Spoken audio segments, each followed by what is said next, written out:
देशावर माझे प्रेम आहे.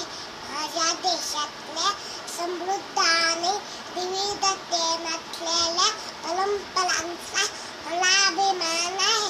त्या परंपरांचा पाईप होण्याची पात्रता माझ्या अंगी आहे म्हणून मी सदा प्रयत्न करीन.